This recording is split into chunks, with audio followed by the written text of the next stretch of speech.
नमस्कार, आप सभी का स्वागत डीडी न्यूज़ पर। आप देख रहे हैं हमारा सांकेतिक भाषा का विशेष बुलेटिन।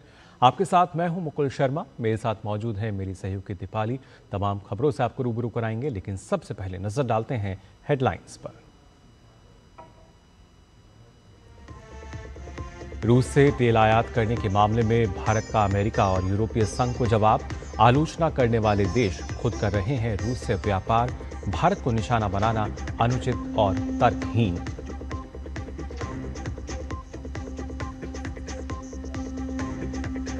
प्रधानमंत्री नरेंद्र मोदी और फिलीपींस के राष्ट्रपति फर्डिनेंड मार्कोस की नई दिल्ली में द्विपक्षीय वार्ता आज। कई क्षेत्रों में समझौता ज्ञापनों पर हस्ताक्षर होने की उम्मीद।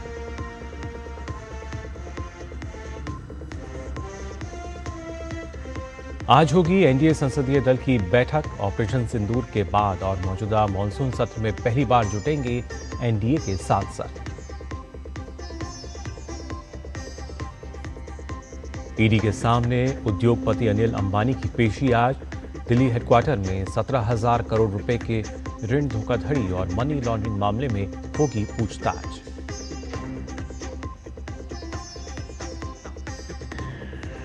और जेएमएफ के संरक्षक शिव सोरेन का अंतिम संस्कार आज। पैतृक गांव नेमरा में दी जाएगी अंतिम विदाई। झारखंड में 3 दिन का राजकीय शोक।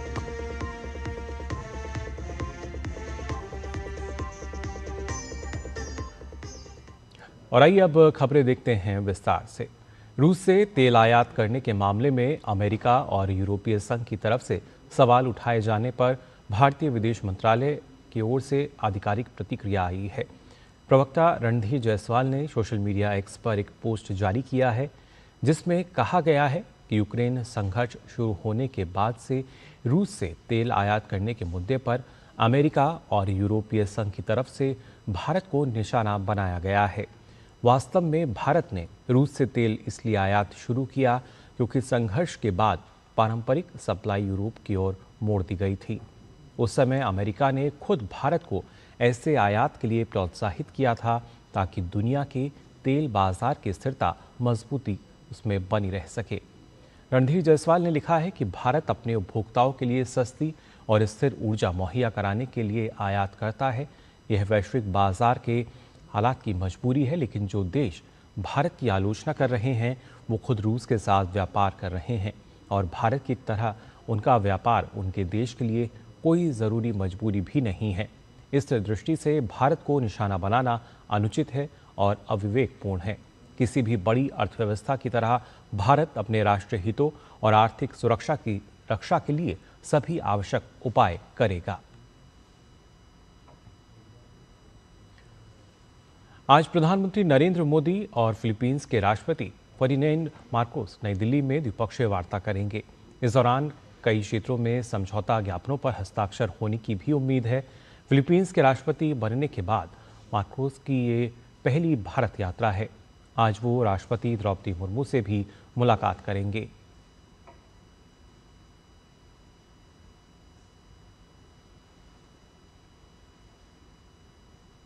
झारखंड मुक्ति मोर्चा के संरक्षक शिबू सोरेन का आज रामगढ़ जिले में उनके पैतृक गांव नेमरा में अंतिम संस्कार होगा। उनके पार्थिव शरीर को कल विशेष विमान से दिल्ली से रांची ले जाया गया, जहां लोग उनके अंतिम दर्शन कर रहे हैं। लंबे समय से बीमार चल रहे शिबू सोरेन पिछले कुछ दिनों से वेंटिलेटर पर थे। उन्हें किडनी की समस्या के चलते अस्पताल में भर्ती कराया गया था। शिबू सोरेन ने अलग झारखंड राज्य की स्थापना के लिए संघर्ष किया था। 38 साल तक झारखंड मुक्ति मोर्चा के अध्यक्ष रहे। उनके निधन पर झारखंड में 3 दिन का राजकीय शोक है।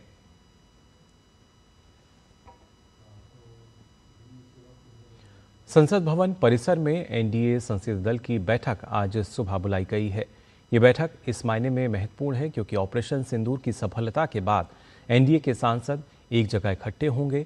इसके अलावा संसद के इस मॉनसून सत्र में भी एनडीए सांसदों की ये पहली बैठक होगी। संसद के मॉनसून सत्र का आज अगर बात की जाए तो इसका 12वां दिन है। लोकसभा में आज 4 विधेयक चर्चा और पारित किए जाने के लिए सूचीबद्ध हैं। लोकसभा में गोवा राज्य विधानसभा के निर्वाचन क्षेत्रों में अनुसूचित जनजातियों के प्रतिनिधित्व का समायोजन विधेयक वाणिज्य पोत परिवहन विधेयक, राष्ट्रीय खेल शासन विधेयक और राष्ट्रीय डोपिंग रोधी संशोधन विधेयक चर्चा और पारित किए जाने के लिए पेश होंगे। वहीं राज्यसभा में आज एक विधेयक समुद्र द्वारा माल वहन विधेयक 2025 चर्चा के लिए सूचीबद्ध है। उच्च सदन में गृह मंत्रालय की ओर से मणिपुर में राष्ट्रपति शासन को 6 महीने के लिए बढ़ाने के लिए एक वैधानिक प्रस्ताव पारित किए जाने के लिए पेश किया जाएगा। वित्त मंत्रालय की ओर से सीमा शुल्क टैरिफ अधिनियम 1975 की दूसरी अनुसूची संशोधन का प्रस्ताव पेश किया जाएगा।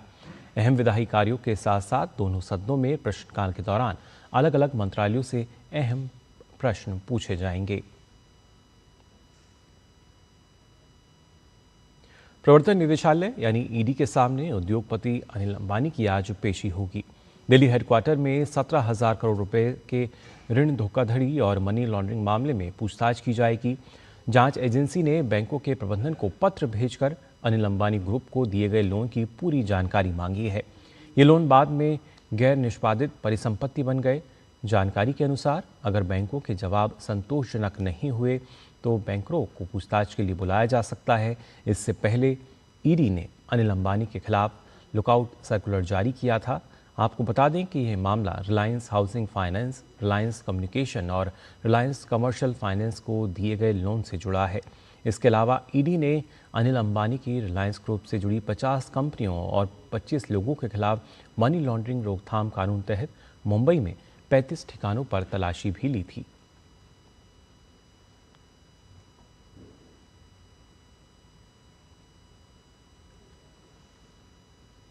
भारत ने ओवल में एंडरसन तेंदुलकर ट्रॉफी का 5वां और अंतिम क्रिकेट टेस्ट में 6 रन से जीतकर श्रृंखला 2-2 से बराबर कर ली है।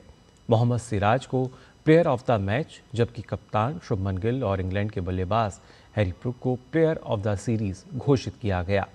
मैच के 5वें दिन मेजबान इंग्लैंड अपनी दूसरी पारी में 6 विकेट पर 339 रन से आगे खेलते हुए पूरी टीम 367 रन पर आउट हो गई। इंग्लैंड की ओर से दूसरी पारी में हैरी ब्रूक ने सर्वाधिक 111 रन बनाए। जो रूट ने 105 रन की पारी खेली। भारत की दूसरी पारी में मोहम्मद सिराज सबसे सफल गेंदबाज रहे। उन्होंने 5 विकेट लिए, जबकि कृष्णा ने 4 विकेट हासिल किए। भारत ने मैच में वापसी करते हुए इंग्लैंड को 367 रन पर ऑल आउट कर 93 वर्ष के क्रिकेट इतिहास में 5वां टेस्ट जीतकर नया कीर्तिमान स्थापित किया।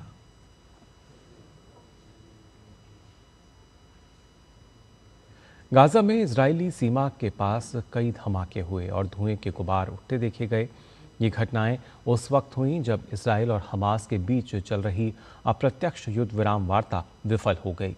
इसराइल के प्रधानमंत्री बेंजामिन नेतन्याहू जल्द ही अपनी सुरक्षा कैबिनेट की बैठक करेंगे, जिसमें युद्ध को लेकर आगे की कार्रवाई पर चर्चा होगी। इजरायली अधिकारियों ने संकेत दिया है कि गाजा पर सैन्य कार्रवाई और बढ़ सकती है।